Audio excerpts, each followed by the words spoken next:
Bonjour et bienvenue sur ActuAfrique, votre espace dédié aux actualités, aux analyses et aux enjeux qui façonnent notre région. Restez connectés pour comprendre l'essentiel.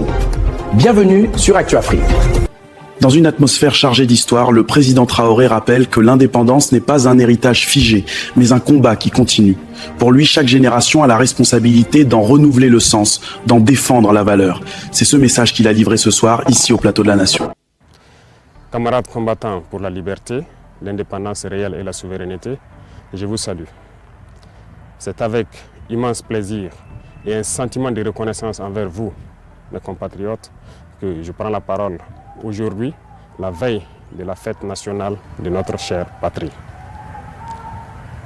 Avant tout propos, j'aimerais donc remercier le bon Dieu qui a fait en sorte que ce jour soit, et pour tous les bienfaits durant toute cette année 2025.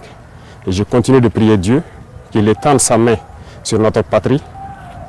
Je rends un vibrant hommage à toutes nos forces combattantes qui aujourd'hui, depuis plus d'1 an, sont lancées dans une offensive audacieuse dans des territoires qui étaient autrefois considérés comme avec brio la reconquête de notre territoire. Conquise en 1 mois où nos forces combattantes ont mis pied et s'y sont installées. Toutes les résistances ennemies qui sont opposées à nos forces ont été écrasées et nous n'avons connu aucune perte en vie humaine au cours de ces offensives, rien que quelques blessés légers. D'ailleurs, ces blessés à qui je souhaite un prompt rétablissement et à tous les blessés de cette barbarie qui nous a été imposée. La souveraineté n'est pas qu'un mot, c'est un ensemble. Pleine et entière, il a fallu passer par la révolution. Cette révolution progressiste populaire décrétée est en cours. Le Burkina Faso aujourd'hui, nous sommes observés, les gens nous suivent et nous n'avons pas le choix que de réussir. Et j'ai ce plaisir de dire que nous sommes sur la bonne voie et que nous allons réussir. C'est pourquoi tous ceux qui se battent pour atteindre cette souveraineté, cette indépendance réelle, je les exhorte à continuer le combat. Et tous ceux qui étaient encore dans le doute doivent rejoindre le bateau et pouvoir conjuguer ensemble nos efforts. Tous ceux qui communiquent pour éveiller la conscience de nos populations doivent encore amplifier la communication, intensifier, redoubler d'efforts. Des exemples nous sont donnés à travers le monde, à travers l'Afrique.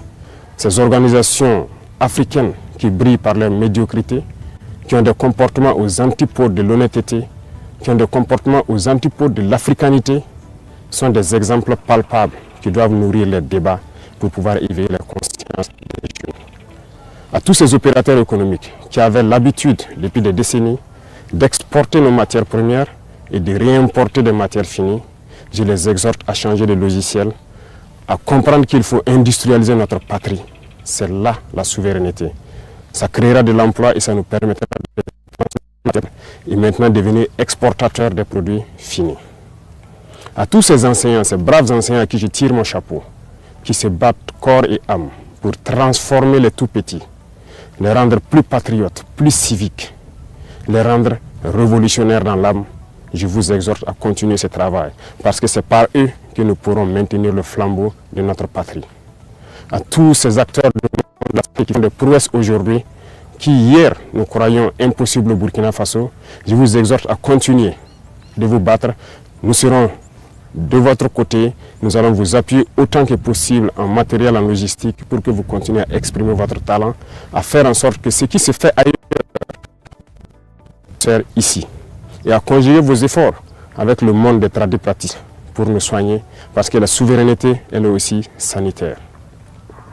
À tous ces acteurs du monde agricole qui ont compris le sens de notre combat, qui accompagnent dans l'offensive agro-pastorale, nous vous rassurons que nous ne ménagerons aucun effort pour que vous puissiez continuer à donner le meilleur de vous-même, pour que cette souveraineté alimentaire que nous souhaitons tant puisse être une réalité et pour toujours. Quiconque parle de souveraineté ne peut pas tendre la main pour continuer à demander à manger. Ça passe obligatoirement par là.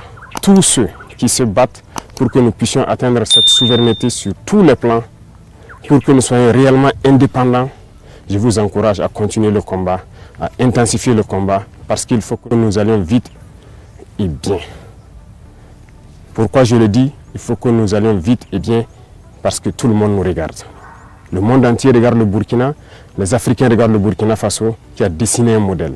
Et il faut que ce modèle puisse donc inspirer d'autres peuples à rejoindre le combat de la révolution pour que l'Afrique soit libre et prospère. La majorité écrasante des peuples qui nous soutiennent prie pour que nous réussissions. Nous les remercions et nous leur disons de continuer à nous soutenir parce que ce combat qui nous menons, ce n'est pas pour Burkina Faso, c'est pour tous les peuples noirs. Cette minorité qui est encore perdue, égale qu'elle soit, vient au sommet des États, ces populations qui n'ont pas encore compris, qui continuent à prier pour que nous échouons, nous leur disons merci parce que leur haine nous permet également de continuer le combat et d'aller de l'avant. Et j'espère qu'elles comprendront un jour revenir à la raison et pouvoir se débarrasser de ces gènes de l'esclavage qui les tiennent. Le combat contre l'impérialisme, le néocolonialisme et toutes ces manifestations se mènent tous les jours que Dieu fera. Nous ne baisserons pas les bras, nous continuerons sur notre lancée. Je pense que toute la jeunesse est aussi invitée à s'exprimer. Nous continuerons à les encourager pour que nous puissions atteindre nos objectifs. Parce que la souveraineté, l'indépendance, la liberté que nous voulons pour vivre en paix au Burkina Faso, c'est tout cela. Voilà pourquoi je dis que ce n'est pas qu'un simple mot, c'est un ensemble. Je suis fier de dire que nous avons fait des progrès, tant sur le domaine industriel, industrie civile que militaire. Nous avons fait des progrès sur le domaine de la santé, nous avons fait des progrès sur le domaine des infrastructures, nous avons fait des progrès sur le domaine de la défense, de la reconquête. Les Sentinelles qui avaient occupé ces zones de notre patrie, croire que c'était leur sanctuaire, ont été délogés dans plusieurs zones, sont en train de fuir le Burkina Faso. Vous verrez certainement des images de leur fuite, mais nous leur disons qu'à présent, ils n'ont que deux choix. Fuir le Burkina Faso ou mourir. Parce que les combattants sont engagés dans cette offensive et ça va continuer. Nous allons poursuivre jusqu'aux limites de nos frontières et sécuriser le Burkina Faso pour que le Burkina Faso vive, se développe, soit prospère, soit un modèle qui inspire les autres nations. Je vous souhaite une très bonne fête d'indépendance dans la sobriété bien sûr, que ce soit une occasion de réflexion, de pouvoir discuter, d'échanger, de communier pour réfléchir à l'avenir de notre chère patrie et pour que le Burkina Faso soit un modèle.